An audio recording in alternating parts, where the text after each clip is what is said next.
Hello. Hi. തിലകം പോയോ? പോയി. ആ, അതാണ് മുഖത്തൊരു വാട്ടം. ഓർമ്മയായതിൽ പിന്നെ ഞങ്ങൾ തമ്മിൽ പിരിഞ്ഞിരുന്നിട്ടില്ല. ഇത്തരം സന്ദർഭങ്ങളിലാണ് വിവാഹം കഴിക്കാത്തതിലുള്ള മനപ്രയാസം. പ്രയാസമൊന്നും തോന്നിയിട്ടില്ല. പോട്ടെ.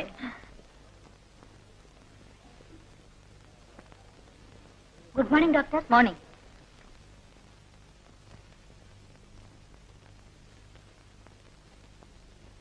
Good evening doctor. Good evening. അമ്മ എഴുന്നേക്കണ്ട, അവിടെ ഇരുന്നോളൂ.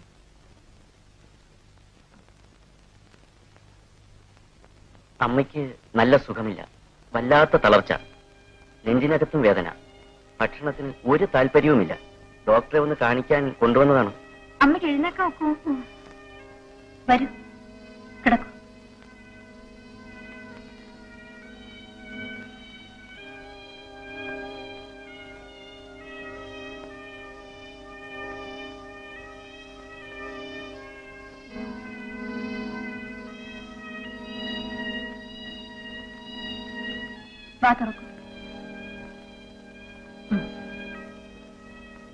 അമ്മയ്ക്ക് കാര്യമായ അസുഖമൊന്നുമില്ല.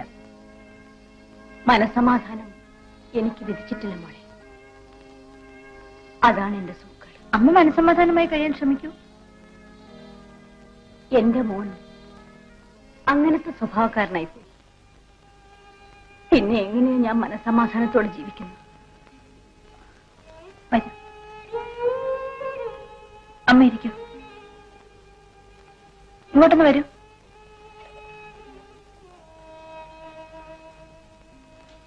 അമ്മയ്ക്ക് പറയത്തക്ക അസുഖമൊന്നുമില്ല. ഈ മരുന്ന് വാങ്ങിക്കൊടുക്കും. അമ്മയ്ക്ക് മനപ്രയാസമൊന്നും ഉണ്ടാവരുത്. നിങ്ങളത് ശ്രദ്ധിക്കണം.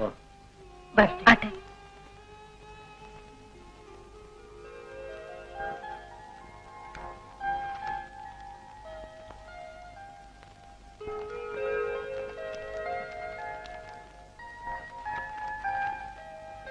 പ്രിയപ്പെട്ട ബാലയ്ക്ക്, എന്റെ അമ്മയെ വേണ്ടതുപോലെ നോക്കിയതിന് നന്ദി. എനിക്ക് സമയമില്ലാതിരുന്നതിനാലാണ് സ്നേഹിതനെയും കുട്ടി അയക്കുന്നത്. സ്നേഹപൂർവ്വം, ജയമോഹൻ. എന്റെ മോൻ അങ്ങനത്തെ സ്വഭാവക്കാരനായി പോയി. പിന്നെ എങ്ങനെയാ ഞാൻ മനസമാധാനത്തോടെ ജീവിക്കുന്നു? Excuse me. വീട്ടിൽ വെച്ച് രോഗികളെ പരിശോധിക്കുന്നതിന് 25 രൂപയാണ് എന്റെ ഫീസ്. അതെടുത്തു. ബാക്കി വെച്ച്. മനസ്സോടെ തന്നതല്ലേ ഡോക്ടർ? അഡ്വക്കേറ്റ് ജയമോഹന്റെ അമ്മയാണിത്. അദ്ദേഹത്തിന് തരാൻ കഴിവുണ്ട്.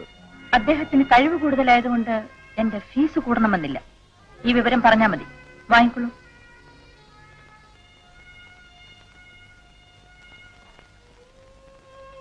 അമ്മയുടെ രോഗത്തിന്റെ കാരണം എനിക്കിപ്പോ മനസ്സിലായി. അതിന് ഫലപ്രദമായ മരുന്നൊന്നും എന്റെ കയ്യിലില്ല. ഏതായാലും ഞാൻ കുറച്ചൊന്ന് മരുന്ന് മുടങ്ങാതെ കഴിക്കണം.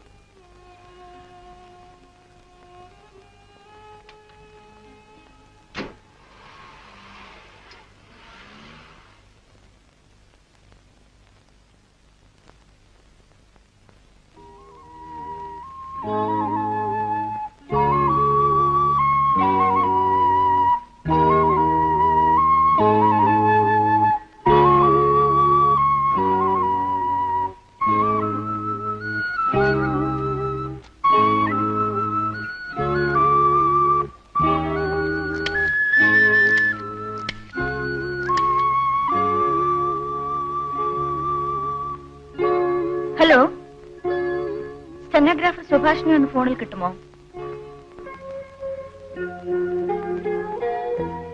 ഹലോ, സുഭാഷിനെയാണോ?